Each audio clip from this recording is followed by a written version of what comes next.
Hey guys, welcome back to another video.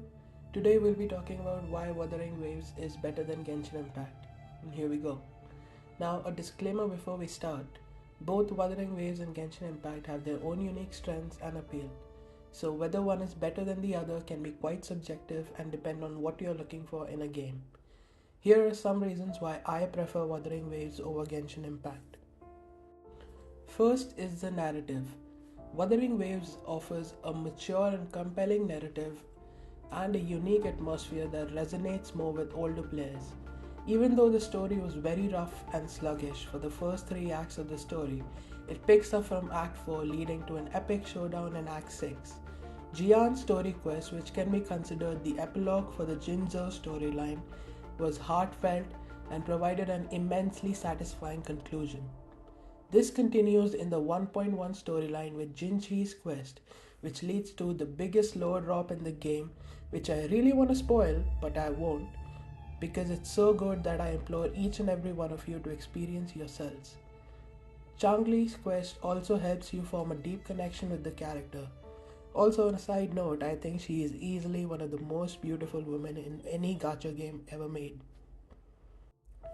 Next, let's talk about the world design.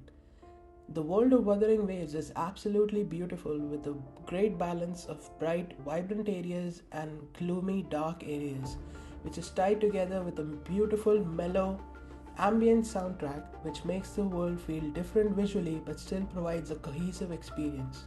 But don't worry, the music is not afraid to go berserk during boss fights, which will surely get your adrenaline pumping.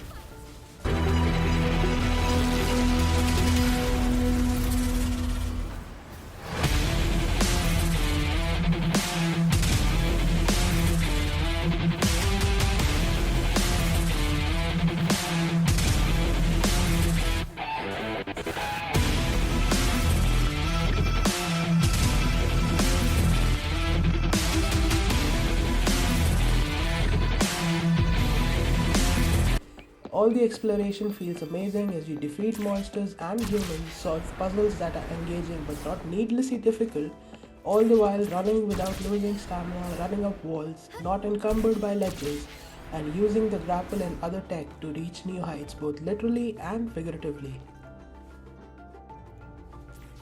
Let's move on to gameplay mechanics. Wuthering Waves introduced innovative and refined gameplay mechanics that players find more engaging compared to those in Genshin Impact. This includes an in-depth combat system with precise dodges and parries, character-specific passives known as forte abilities, amazing exploration elements like the grapple and other movement features like no stamina consumption while sprinting outside combat, running up walls instead of slowly and painfully climbing, and many others. Moving on to the art style and character design, Wuthering Waves has a distinct visual style and artistic direction that is more appealing to an older player like me when compared to the same in Genshin Impact. The characters are designed to look more mature compared to how any character in Genshin who does not have the tallest model just looks like a child in comparison to Wuthering Waves characters. Also, I would like to point out that the male characters in Wuthering Waves blow any other male characters in Genshin Impact out of the water. For examples, look at Jian, Galcharo, Geshelin, and even the male rover. Moving on to the quality of life features, Wuthering Waves offers features that enhance the player experience, such as better UI design and more intuitive controls. We all remember that the launch of Wuthering Waves was riddled with bugs, performance issues, and other problems, but Kuro Games took a proactive approach and sent out patches and hotfixes almost every single day for the first 2 weeks of the game, tackling various issues and provided compensation rewards like limited and standard summons and a 5-star character selector, which is unheard of in the gacha space. This, funnily enough, sparked the meme Genshin could never, which is still prevalent today and we see on Twitter. Even in their first patch in the game cycle, Kuro Games gave us some of the best QOL changes that players had been asking for. These include databank upgrades, the ability to refine the purple tuners which are collecting dust into gold tuners, increased coverage of the loot mapper, and much more. Last but not the least, let's talk about the gacha mechanics.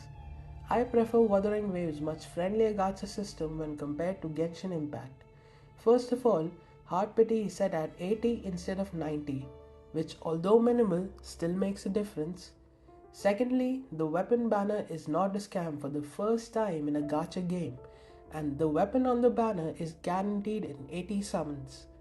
Thirdly, Wuthering Waves split the standard character and weapon banner and provided the ability to select the standard weapon you want to go for, and that weapon is guaranteed in 80 summons.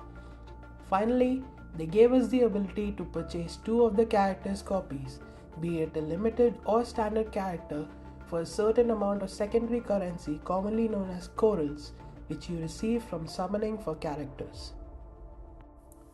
So, those were all the reasons I prefer Wuthering Waves over Genshin Impact. Now, of course, Genshin Impact has its own strengths, including a well-developed world, extensive content updates, and a large active player base. The best game often depends on personal preference, so it's worth trying both since they're both free to see which one aligns more with your taste and gaming style. That'll be all, guys. Thanks for watching. Remember to like, comment, and subscribe and help me get to 1,000 subscribers. See you in the next one.